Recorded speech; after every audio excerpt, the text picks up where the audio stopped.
Hey, yo, cha, them boys, them chatterbacks. What's up, Zambia? What's up, Africa? This is Kilo, the roadman, the melody man, of course. And right about now, you guys are tuned in, listening, and watching one of the Zambian top shows in the USA.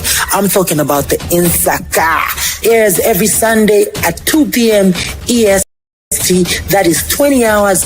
Muzambia ni 20 koloko na papata ngoma shirile. Of course, hosted by your favorites. I'm talking about Winnie and Irene on the podium. Tulipansa kaimwe sentu filanda ule. Makucho makale wangu.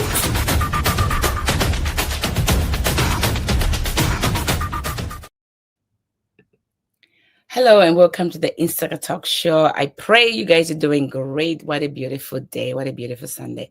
So as you notice that we starting up a new thing whereby when we come out, we want to pray. We want to give thanks to the Lord because we cannot be here without him. So I'm going to give a quick short prayer. And before I bring my special guest today from all the way from PA, I don't think you guys know her, but guess what? We're going to have a good time. So I'm going to give a prayer. Let's pray. Dear God, we thank you for this moment, Father God. We thank you for everything that you are offering, Father God. Thank you for putting us out here. In Jesus' name we pray. Amen. Like and subscribe. So, wait a minute. I'm about to bring you my special guest. Her name is Miss Elizabeth. Hello, Miss Elizabeth. Hello. How are you? I'm doing good. Thank you. Welcome to the Insaka Talk Show. Thank you. And we are proud to have you here today. And this year is a milestone for you. So we're going to talk about a lot. But before we even try and start talking about all this a lot, I would like you to just introduce yourself to the world. I don't want to. Okay. I don't want to mess up. A little bit of a background. Yes. As I introduce myself. Okay. Yeah. Awesome. I'm Elizabeth Sichinga, and I was born in Zambia, Kitwe, though our village of origin is Soka, Muyombe, up there in what you call the region now. It used to be northern. Now it's the Red District. What do they call it? You know, it's been given a different name. I will remember it as we go along.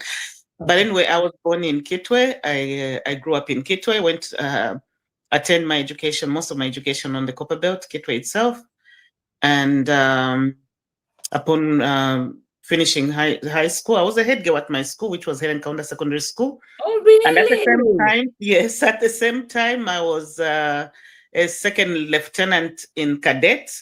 There you go.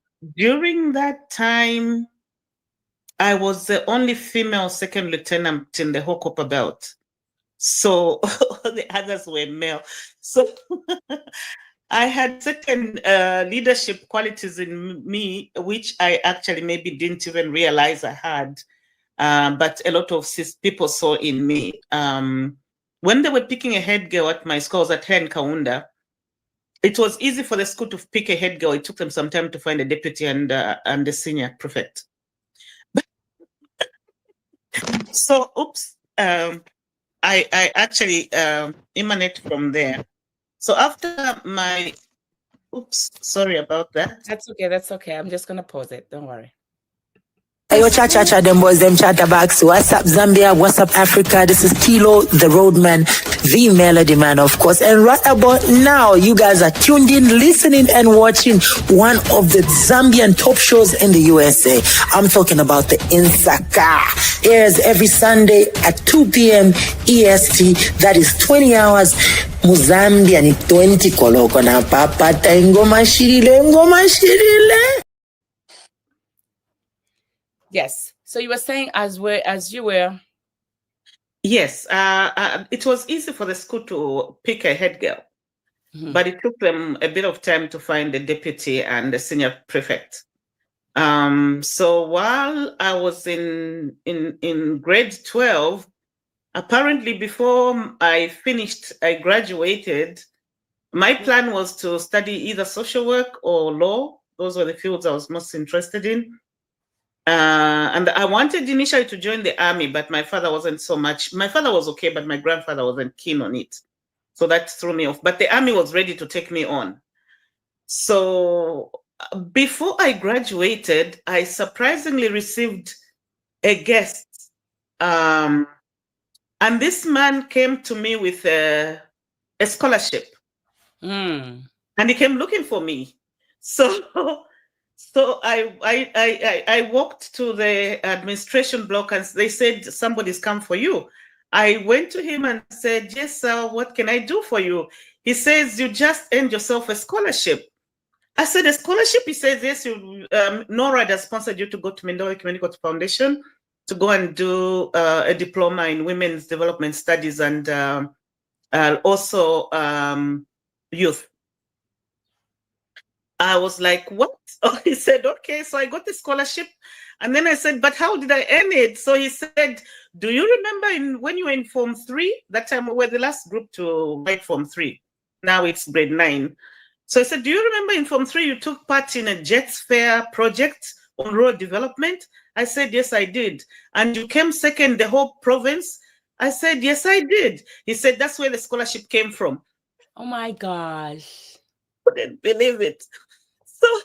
So upon graduation, I had no choice but to go to Mindolo and did my diploma. That's the first diploma I got. So when I graduated, upon graduation, YWCA hired me, and they wanted me to be the youth coordinator. So I started working as a youth coordinator on the Copper Belt. Later on, transferred to Lusaka, and then moved from youth to programs. And as I was working as a programs coordinator at the YWCA, Irish Ed, some of my friends and that's why, networks are extremely important. As we're going through this, I would like you as ladies or whoever is listening to be following the trends and how I was rising slowly and what helped me move on. I had a lot of networks, my fellow friends, ladies that I worked with, that belong to other organizations, international organizations, and so on. So the ladies saw my potential in meetings, as we were holding meetings as YWCA. By then, while I was with the Y, I was already traveling. I was sent to Togo to go and represent the YWCA when we were preparing before the Beijing conference. The women's conference in Africa met in Togo. So I went to Togo. We went and did the preparatory sessions and everything of who will go to Beijing. I didn't go to Beijing though. Then also, I went to Beijing. I went to Uganda. I was traveling a lot to go and I was always going for trainings on leadership, on legal issues, and especially pertaining to women empowerment. So, and then I also went to Geneva for a consultation global women's consultation, where we looked at women's roles in all parts of the world and how they link together and how diverse we were. What the problems that we had in Africa were so much different from the problems they had in Asia or Europe and the like. So as I was going through all that, when I was at the YWCA, apparently the ladies saw the potential in me, and Irish Ed was looking for a coordinator, community resource coordinator, to take up projects they had started in urban upgrading. And they were failing to find a trainer. I had done a lot of trainings as well. But when some members of some ladies recommended me highly to the Irish embassy. So the Irish embassy had to call me, and I went for an interview. And at that interview, they had advertised the whole country. People had PhDs, and I said to myself, I don't fit in here.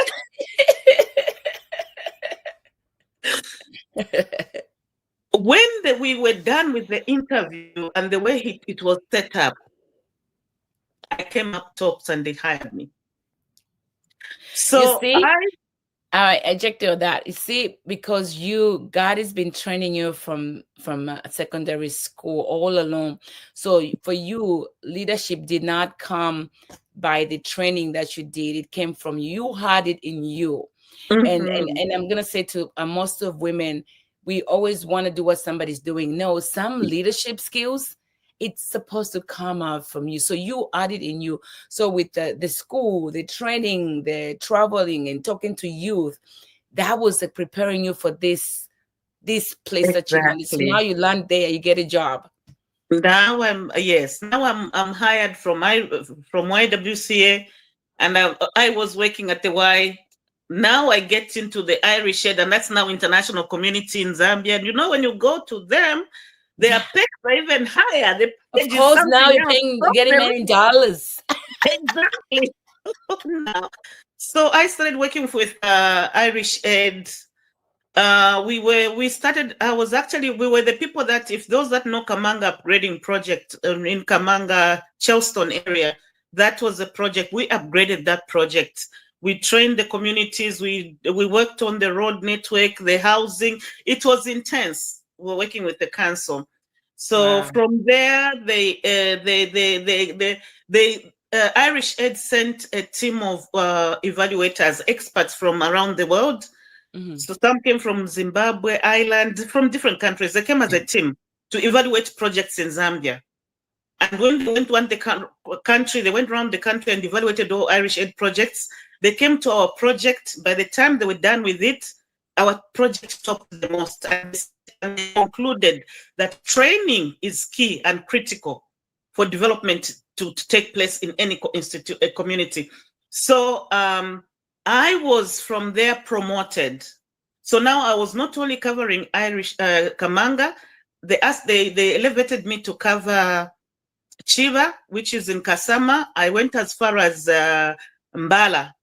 And then also Ndeke compound. Ndeke is in Mazabuka. So I was moving around those regions of Zambia, training and preparing communities, and also training the staff on what they needed to do to build communities and, you know, to upgrade communities. So while I was doing that,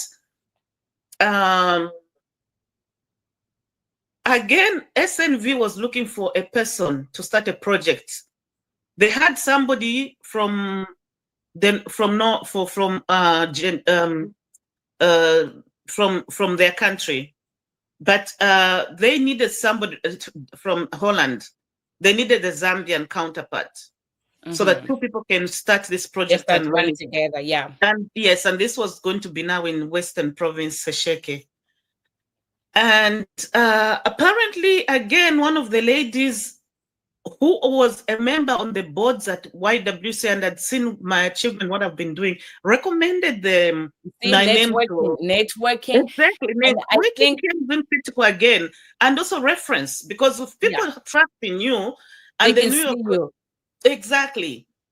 So they and that was Nawina Maundu. She's been passed now. She told SNV and said, there's a lady I can highly recommend for this position. And that's the position they were looking for was for a gender development advisor. They had an institutional development advisor. Now they needed a gender development advisor. So SNV called me in for an interview and they hired me. So now the beautiful thing, you didn't even apply to none of it.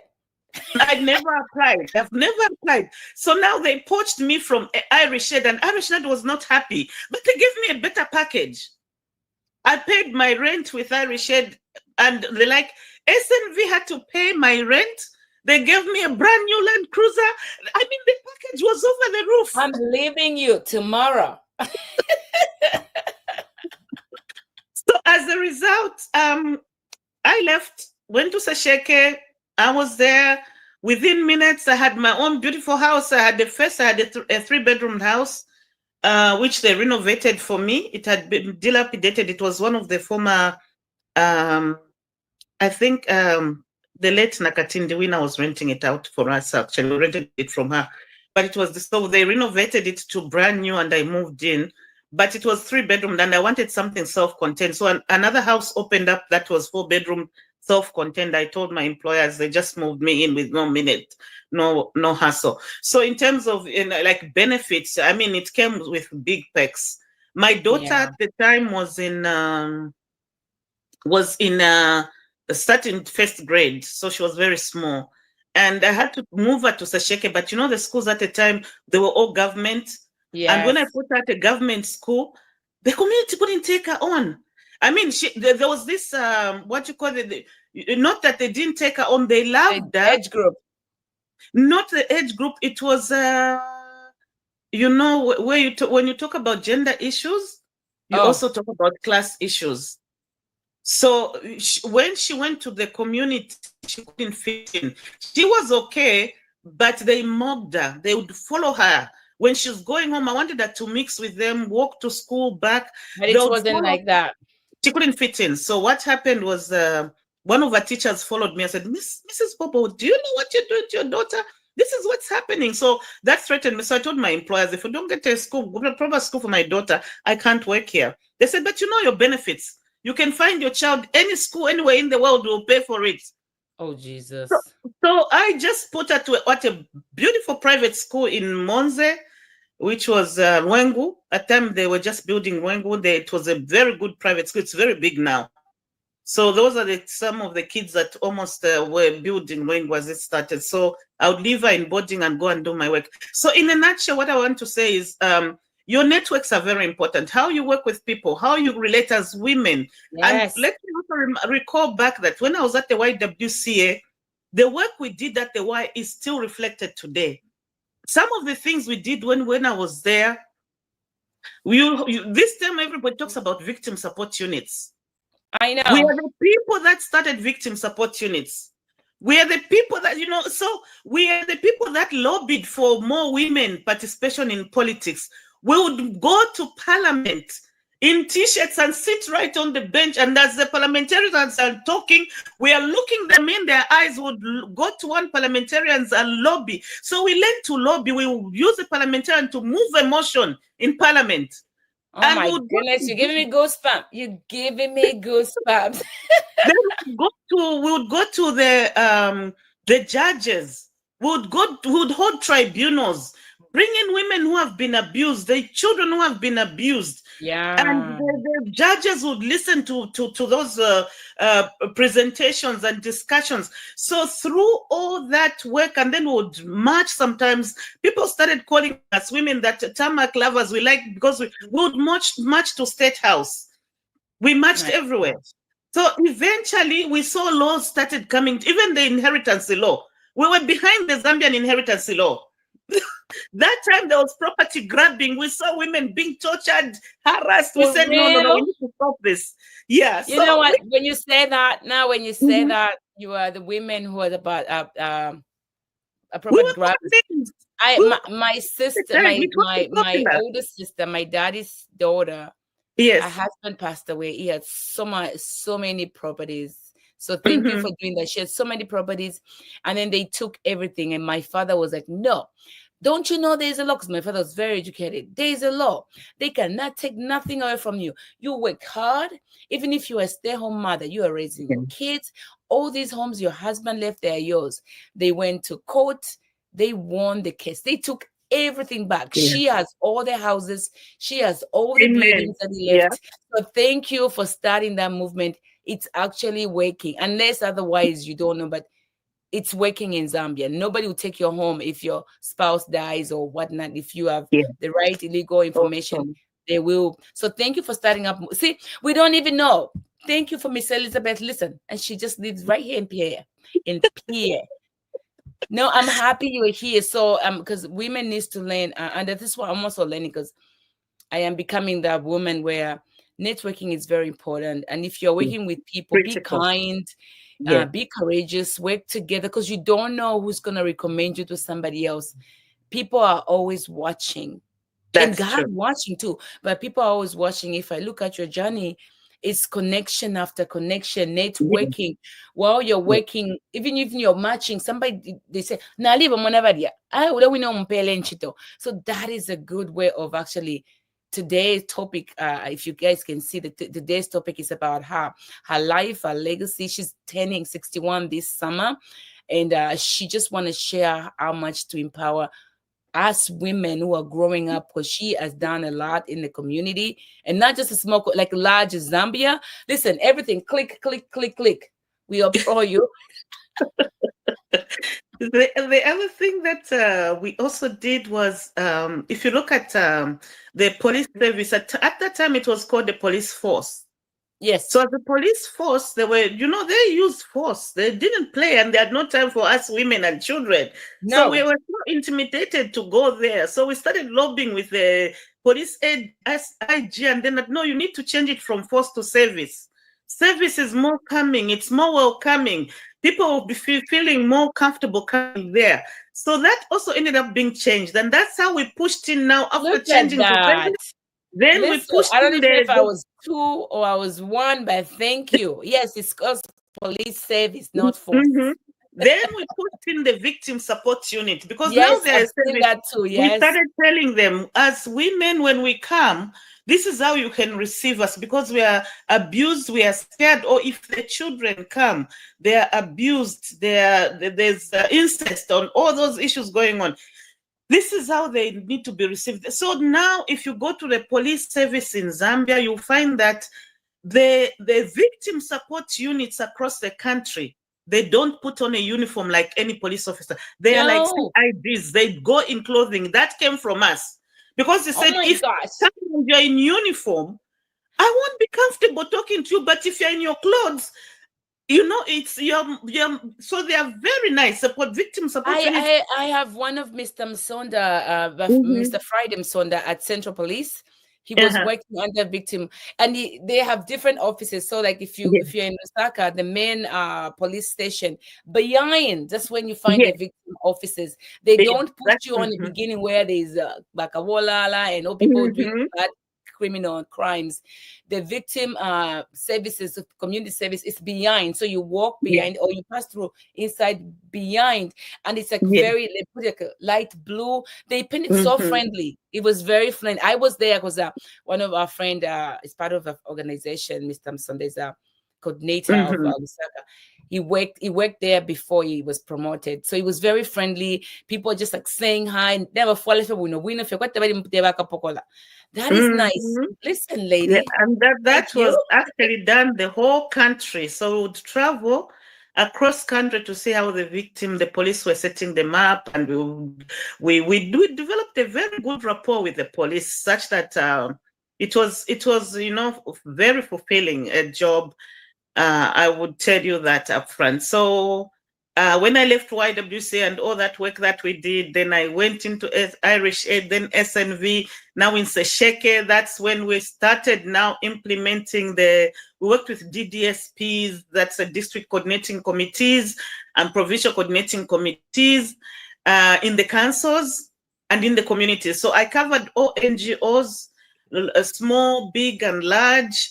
I covered all government departments that were moving in with my colleague with two key things. How do we mainstream gender in these of the institutions?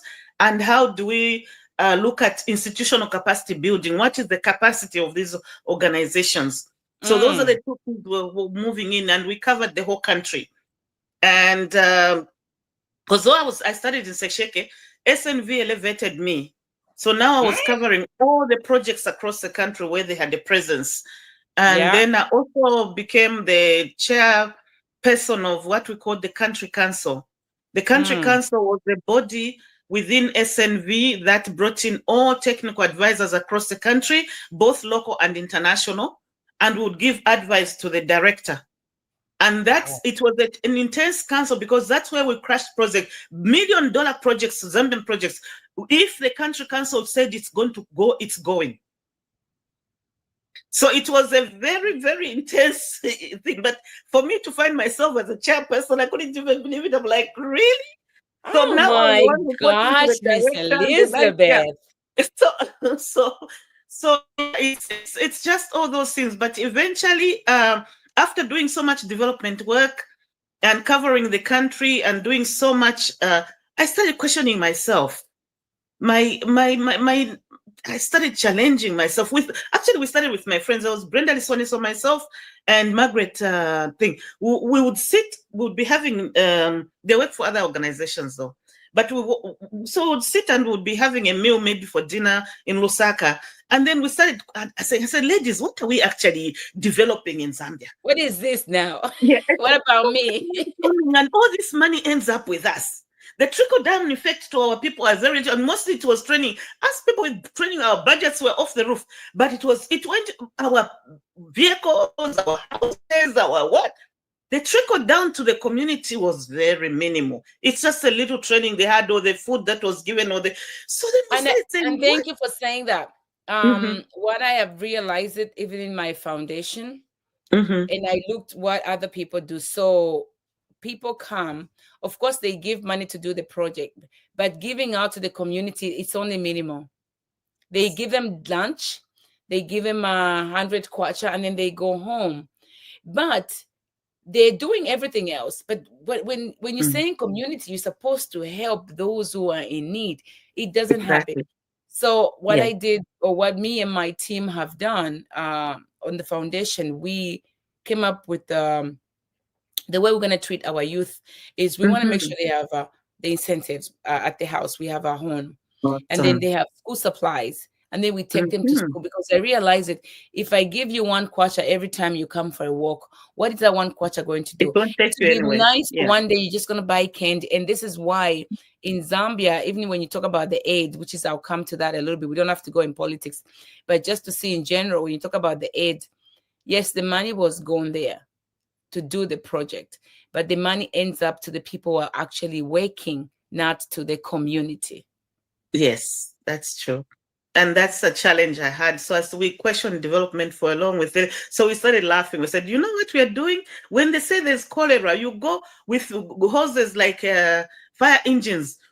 You put up the fire. Then there's this problem. So from there, I went back and started thinking. So I said, these discussions with my friends were making so much sense.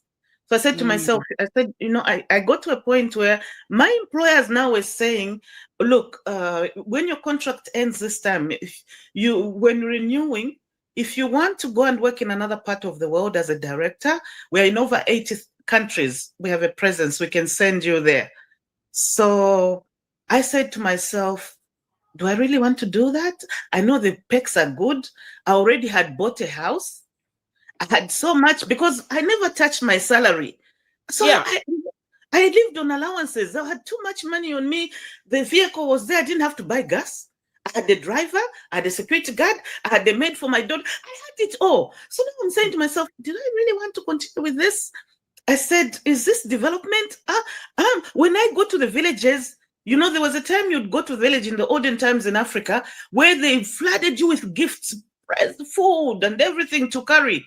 But this time when you go to do training, they're coming to you to ask, what have you brought for us? I said, no. Something is not adding up here.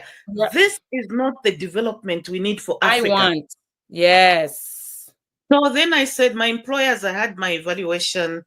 And so he said, would you like for us to? I said, no, I'm not going to renew my contract. Are you sure you're not? I said, no, I will not. He said, but why? He couldn't believe it.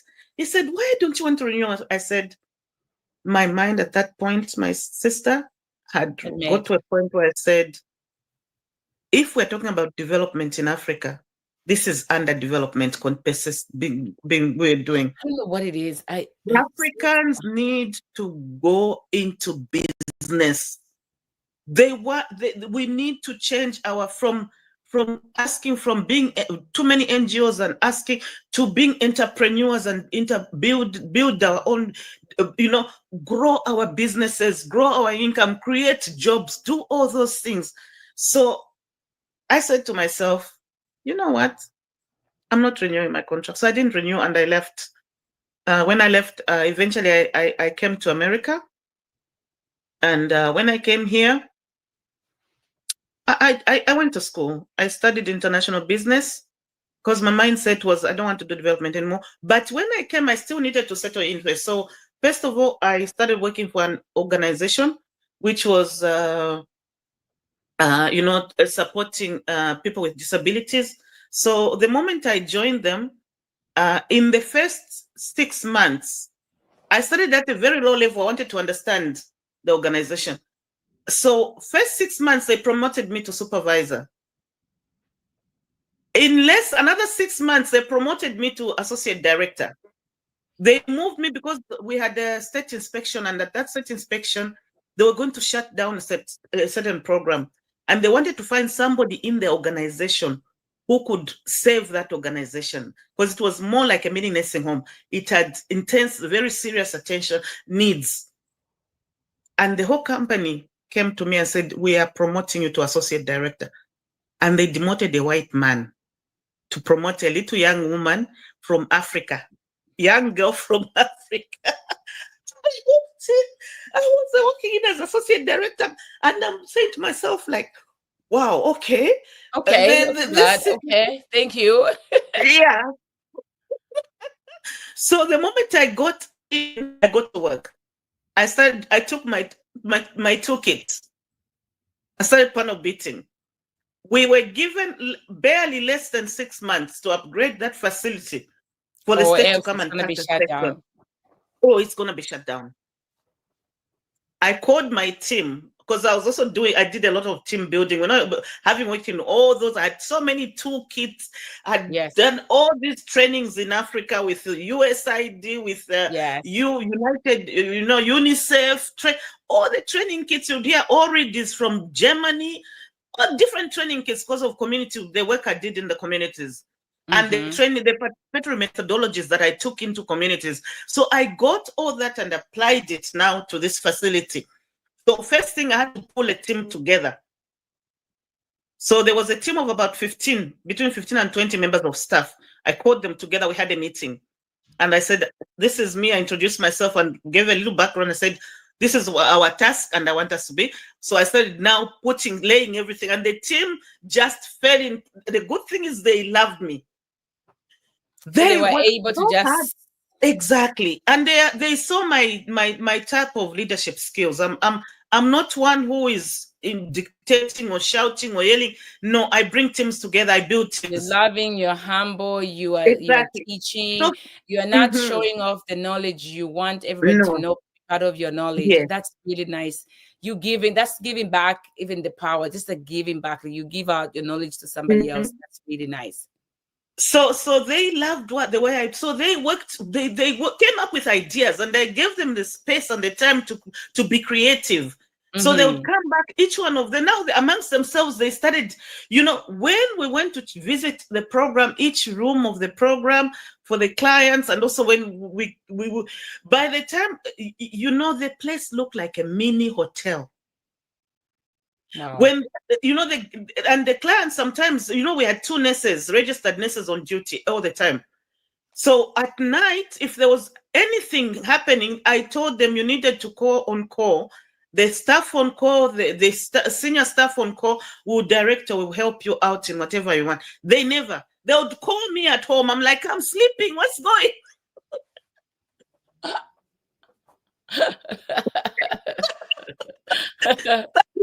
But then the program, the state came to inspect. It passed with flying colors. Show them the Zambian lady. Exactly.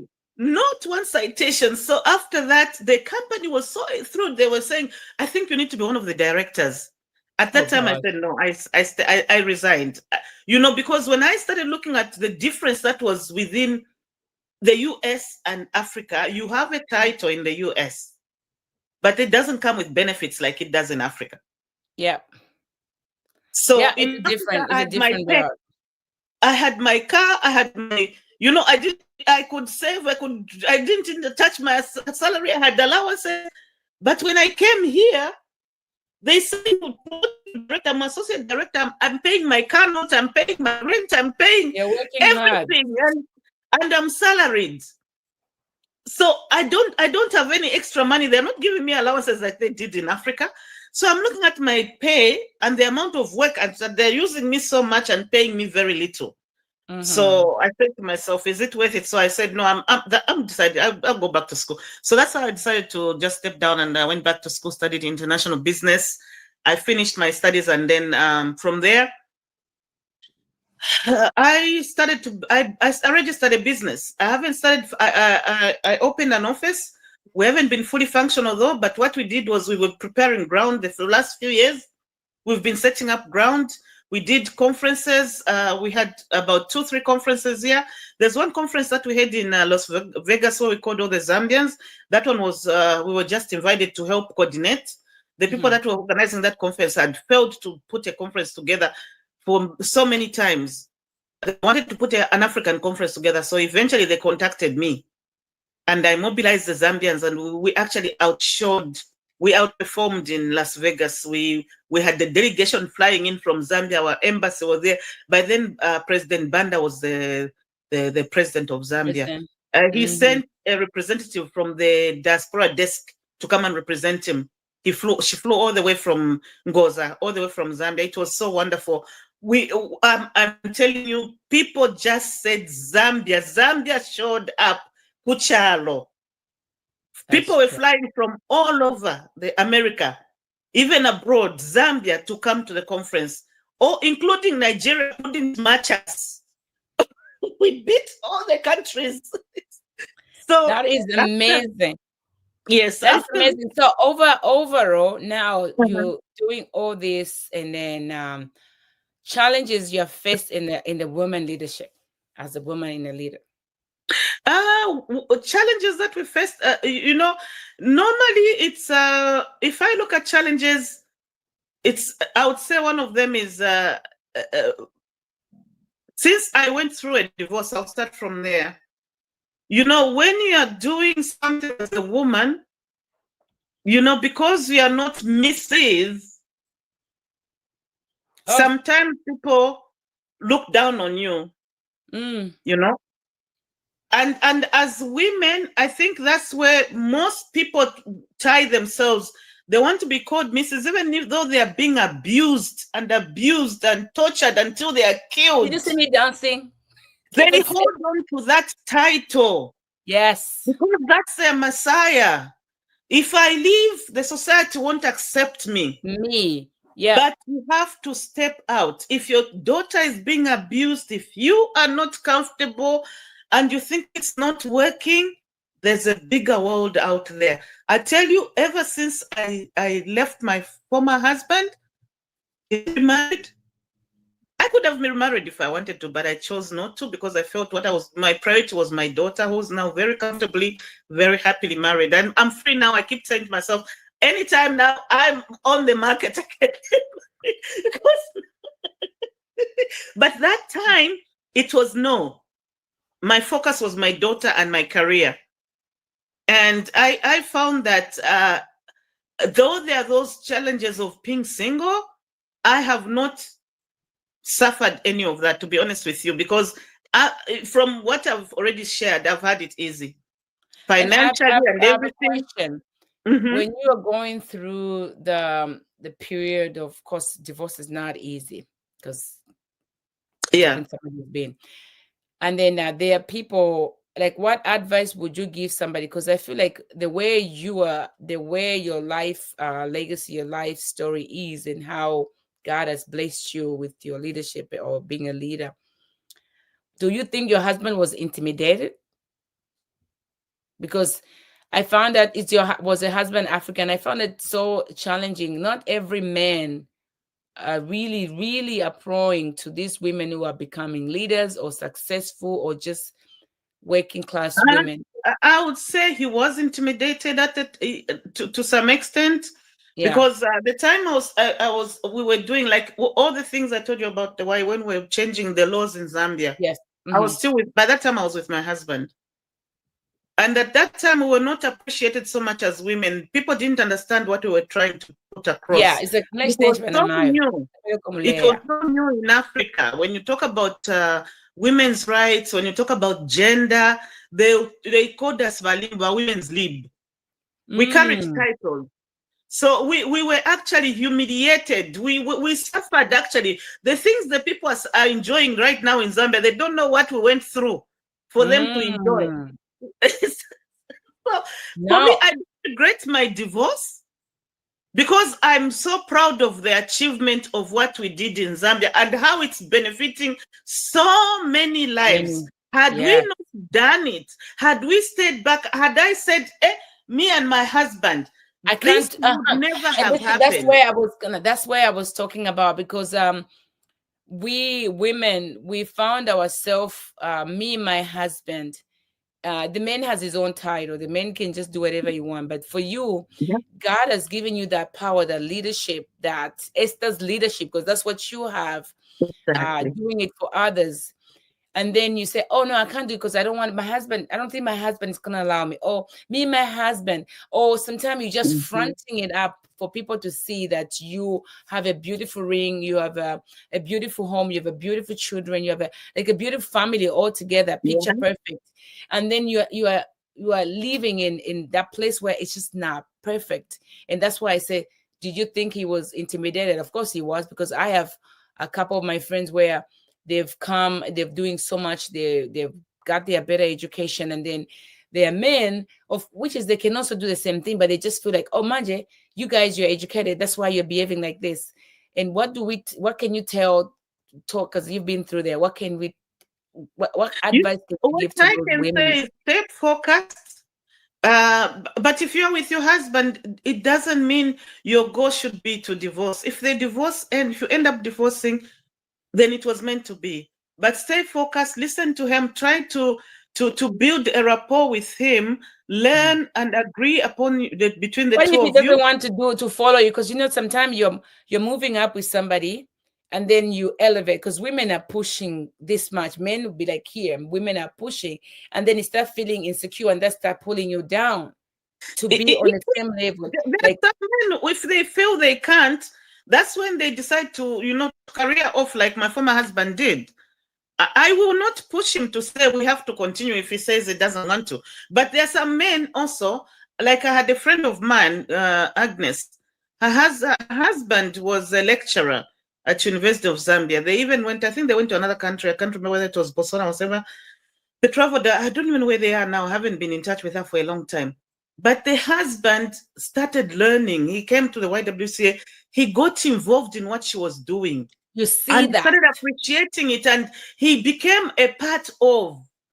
And he's a Zambian man as well, just like mine was Zambian. So it depends on the men. Some men are very nice. If they love you, they mean it, and they want to be a part of. So he became a part of the process. He helped Agnes. They worked together. Even when they got married, everything they did together. In fact, she was one of the few people who set up the first drop-in center at the YWCA. Before they even started the women's clinics, the first women's clinic was set up at the YWCA. She was one of the people who were working in there. See, that's the partnership that we want. And I think we need to start choosing well. Like, I know, like, where I am, I have a partner where I say, this is what I want to do. What do you think? It goes like, you got it. You can do it. This is where we're supposed to go. It's about this and this and this. This is what I'm doing. I think it's possible. You can do it. I'm going to follow you. Tell me when and what time. And that is amazing, because then I know that it doesn't matter what I will do, because I know what I'm capable of doing. You're going to follow me and we're going to do this together. It doesn't matter what. Those are the people you stand up with and it feels right. But sometimes you have the people, you think they're helping you because they love you. No, they're helping you because they want you to fall. They're waiting for that little thing. And then I told you that you should have not done this one. You can't do this one. You're not capable of doing this one. If you could feel like a fear, leave it for other people. And then when you do well, they won't even say, oh, good job. Yeah, that's true. That's true. And some men can even kill your spirit. And then the spirit, they'll tell you, the other spirit, they'll tell you, like, oh, you're nobody. You know what? There are people who can do better than this. Yes. Because then go on with that. My husband said I can't do this. Huh? Are you serious? Or my boyfriend was saying, oh, no, this is what we're supposed to do. I'm like, when did you start listening to this man? Yes, you can have a voice. You can have an ear because he's your partner. But what are you thinking? Yeah, self-esteem. And they kill us. They kill us. You. Yeah, they even tell you we're not even beautiful. Yeah. They just crush you. Some men will just crush you, and they enjoy it when they are sadists. We call them sadists. They enjoy it when they do that to you. Yes, I mean that's a term we call them for true. They enjoy it. They'll be abusing you and they're celebrating it. But you have other men who will be by your side. They'll hold your hand and they'll even be on the forefront pushing you and encouraging you to you know. But the other thing I've noticed also, it's also our culture. Yeah. Because our culture trains a man differently from the way it trains a woman. Whereas that is another day for that. That topic, we need to come back for that. Yes. Say it again. Yeah, Our culture trains women the way exactly. they train the men. Because guess what? You said it. I think you and me had a talk. We were talking the other day. I'm like, why is it that they don't talk to men the same way they talk to us women when we're getting married? Yeah. They tell us to go shipikisha. Did they tell him to go shipikisha? No, they didn't tell him. Why should they be shipikisharing? Yeah, exactly. Exactly. It's our culture also has played a role and has really messed a lot of things up for the girl child. And you know, for a girl child, it's tougher for you to navigate the world and just to go out. But and it also makes you uncomfortable when a husband starts being mean or trying to tell you that, you know, you can't survive, you can't do this, you need me. Like for me, for my husband, for instance, he was when it gives you some, you even look at yourself, you say, am I okay? Is there something wrong with me? And that's why I told you, because I was like, if you got all this achievement, if you worked so hard and you really, really worked so hard in everything you did, it's working now. This is our legacy. This is your legacy. Yeah. But we're living on it. You started it. I'm sure he was intimidated somehow. And then he will come home and tell you things and make you feel somehow because he wanted to kill your spirit. But I'm so happy you ran as far as your America. Yeah, I continued and I came here, did my part. Now I've registered a business. It's international now I'm go business. Back to the legacy. Yeah, the legacy she wants to leave. So the legacy, what's your legacy now? My legacy is, apart from the things that I've done, I know somewhere, somehow you find my name somewhere engraved. I know Kamanga was saying they will name a street in my name. I don't know whether they ended up doing it, but the community was also saying that. But apart from that, I have incorporated a business. It's an international business. I've spent a lot of time in terms of running workshops, conferences, marketing, and putting things up. You can find a few of our videos and things on YouTube. But now we are actually there are two things that I'm working on so much. We have a school that we opened in Sesheke. Remember, I told you I worked in Sesheke, where I bought a property. So that property was turned into a school. It's from kindergarten to 7th grade. So we are employee. I have at the school we have a staff of 15. So between the teachers and the cleaners, the security guard, the whole team, there are 15. And the school runs so perfectly. I mean, I'm here right now. I'm in America. The school runs itself. I'm so proud of them. People say, Africa, what? And it's a people that you put in place. I mean, they will tell you, Zambia, go business, or if you send things there, they will do what? No. Some Zambians are trustworthy and honest. I've also had Zambians who have really crooked me. Yes, there's some who will play you out. But they've ripped me off, and I'm telling some of them even pastors and reverends.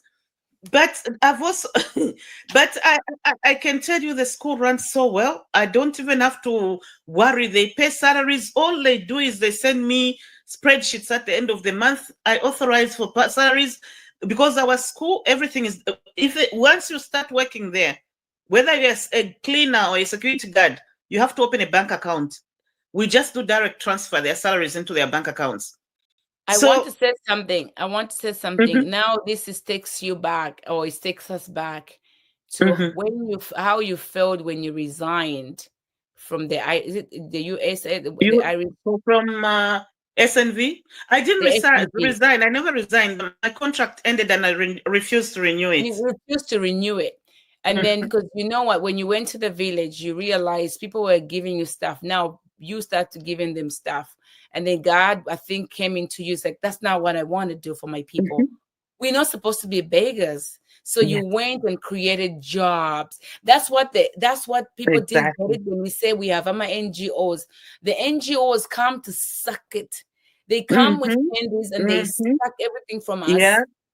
But they're not giving us anything, because those ideas, they go take them back home, they rob the money and put them in their pocket, and they come, Mm-hmm. they give their stuffs at the moment, but they don't give to the community where they took pictures, Yeah. they were do that. You know that for me, with my non-profit organization, we talk behind us. Mm-hmm. Yes. We have tried so many times to really get the grant. Now the grant is not even there anymore. But I'm like, what is wrong? What can people see this? You know what? If I go there and I pitch in my our vision, Mm-hmm. they look at it, right? They say it's real. They don't want it because they know I'm 100, I'm 101. I'm the one in front of it. Mm-hmm. If Yeah. somebody else took my vision and God said this person is doing this, they will give them the money. Yeah. And then they'll come and give Yeah. me peanuts. But if Yeah. I go in, oh, I'm a CEO, I have a team. We have in the USA, we have team, about 5 of us. In Zambia, we have 15 on the youth leaders, and then we have about 8 team members. All together, we are this is what we're doing. We have 10 students in college. We have 11 students in college. We have these kids have gone to college. These kids are in school. This is what we're doing. We have a home. It's one-on-one. They won't help me. And that's the challenge that I've been facing for years. Yeah. And this is why you see when we're doing the gala, we're doing the walk, asking people $20. When you give us $20, we go to Zambia, we're going to give t-shirts. I don't get the money. It goes direct and people can see it. Because what the NGO have put up on a long time in our face is that they come to help us. No, they come. Well, they already gotten their money. They're giving us candies. And then what we have, nothing. The leftovers, the breadcrumbs. We Yeah. get the breadcrumbs. Yeah. Yeah. So the way we're running our school, it's a private school, so parents pay. But all the teachers, all the employees are free to bring one child. It's for free. The school See that? sponsors. The school That's the way it's sponsors supposed every to child. be. And then we also have we normally adopt those very, very honorable, vulnerable children in the community. We adopt a few and we sponsor them as a school. So that's I'm how we so bring done them with in. you, Miss Elizabeth. You are doing amazing. God sent you on earth for this particular job. And I think we only have like an hour, but I want us to do part 2. And then I think when we come back to part 2, we can talk about girl child and the lesson that what we can change on the syllabus of the whole of girl child getting married, or girl child being touched, or girl child just get away from this. Or when you become a woman, because the girl child, they start telling you, and then that's it. What else can go up? You just down with your husband. So I want us, when you come back, when we do the part 2 on this episode, I want us to come back and then talk about how can everybody just change the way we think or the way things are, because your mind is wild. Like your mind is wild. Like you think out of the box. Yeah, I mean, that's one thing that we learned from United Nations Women's. There was a cartoon that was drawn that I read once. I think I was still at the YWCA then. It said there was a picture of a woman, think local, act global. So think locally, thinking outside, just, within your surroundings, but act global. So once you put that concept Think and think locally about and act global. That's nice. think local, act global. So so I look at it from that angle all the time. Even with this business I'm starting, that we are now rolling out. I'll be going to Zambia actually this year. I was just looking at the business plan we saw set now. We might be rolling out the first store in Zambia. We incorporated in the US, we incorporated in Zambia. So we'll roll out the first store in Zambia, and we're looking at all made in Zambia products. So that's what we are starting. Our main goal is, once we build it, we want to open a center of excellence in Zambia. We've already been working with the Bureau of, at the Department of Commerce, Bureau of Standards, and also ZDA. we've been working with all those people. So what we're trying to set up is a center of excellence where we can upgrade products so that they are all made just for US exports from Zambia. So we'll be selling local, and then the same local suppliers, once they get that skill, we will be training them to make produce for exports to the US. Then we start building it slowly, and then we can open the first store here. Here we have all the groundworks as laid. I've been talking to the World Trade Center. I can call the president of the World every time. I talk all the senators right now. Some of them were even asking if we could put up a delegation of businesses to go to Zambia. I just said, hold on. So I talked to senators. We know we have all these people already. So if you go to Delaware, Senator Coons, who chairs the Africa Committee at the Senate, any African woman or people who go there to say, oh, they want to do something, he tells them, go and see Elizabeth in Reading. Nice, Miss Elizabeth. And then we'll come back to that. But in a nutshell, let me also look at a little bit before you start winding down. I know we've been talking for a little bit. For my birthday. Yes, that's where I was coming to. Yeah. Oh, okay. I'm not going to leave that. I was like, okay, now we can talk about your birthday. So you'll be having your birthday. We talked about your birthday. You'll be turning 61. And then I would like you to talk how you're going to celebrate. I think you invited a few people going to be there. One of the people that I know so far, my baby brother, DJ Flockid. Oh, yeah. Oh, he's your brother. Awesome. He's coming. We're in constant communication. Yeah, it's a cool baby brother for me. My mommy Maggie, that's the mother, and then a brother from another mother, but that's the family at heart. So yes. Yeah, so my birthday will be on July 26th. And thank God it was on a Saturday this year. So what I've planned is I don't want to organize it like a regular party where they have a table for you, blah, blah, blah. You go sit and you cut the cake. And the cake will be there, everything will be there, but we're going to have a lot of games. It's going to be at my house. We have a very big yard in the front. So just pitch up tents and everything.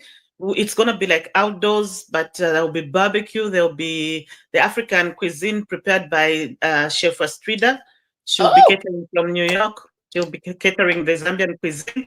Then we'll have a few different foods from America. There's an American restaurant that will bring that stuff in for us.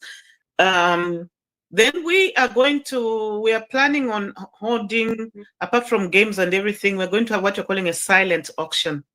I think that's where the NGO, the donations come in. We have a silent auction, and that auction will be auctioning a few things, and all proceeds from that, and I don't want any presents. I don't know what to do with them. I don't think I need anything really. So all proceeds we are trying to put together, and we have 2 NGOs that will be beneficiaries. We are going to donate the proceeds for the silent auction and everything that will be brought in to those organizations. And those that will bring in cash, all cash proceeds will go towards the same silent auction. That is nice. That is beautiful. And guys, if you are invited, be there and dress up nice. Like you said, it's African cuisine. Don't forget the wali, fishimu, whatever that you want. Even not chicken only, American food will be there too, but five fingers. But I'm so happy, and I'm so happy. You became my auntie that I didn't know. Listen, I'm giving myself a title. I'm the niece. And I'll be calling you for a lot. Because all this work that you did, I need my one-on-one masterclass for myself and my team leadership. Even the youth, just like, do this. And like, I'm so happy that you are here. And, it's through networking we get to know each other. I think, and the Instagram, I think something that we all wanted. I think we created this page for all together. It was just not about us looking pretty or looking nice now. It's about us empowering, entertaining, and just encouraging one another and bringing people like you. Look what you have done to our country. We're just now smiling.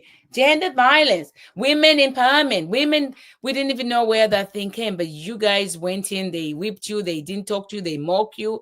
but you did this for us. So thank you for being part of that movement, and thank you for coming today. But we'll be having part 2 soon. You'll be coming here. Before your birthday, we're going to have part 2. And then after your birthday, we'll come back and then do the recap of what everything went on. Awesome. Mm-hmm. No, I look forward to your birthday. And then I thank you for having you today. This was amazing. I don't know if you're not. You have to follow her. What's your Facebook? What's your Facebook or what's your website? My Facebook, the website, we brought it down. But if you want to find anything about my videos or some things, works that I've done, if you go on YouTube and just enter my name and write African Global Super Center and just my name and African Global Super Center, AGSCALC, it pops up and everything will come out. Wow. That's good. No, I just want to say for me, I am so grateful. I am so super grateful and excited. And I'm glad we made time. We made it work through our mothery, trying to move around. And through your time, it's like, what are you doing? No, we can't do this time. We can't do this time. It's like, let's do it this time. So I'm grateful for this time. And just want to say thank you so much, Miss Elizabeth. And you're welcome. Thank you. Come here again. Thanks for having me. I'm excited. All right, so just stay tuned. Don't leave, but just stay tuned in the background.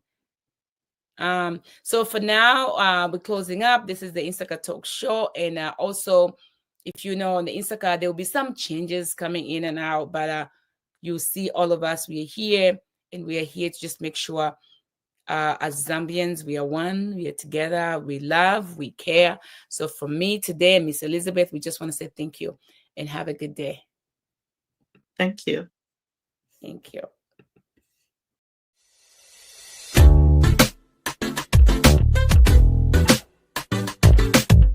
Hey, yo, thank you so much for tuning in to one of the best Zambian talk shows in the USA, Insaka, baby, hosted by Winnie and Irene, of course. Till we meet next time, stay tuned.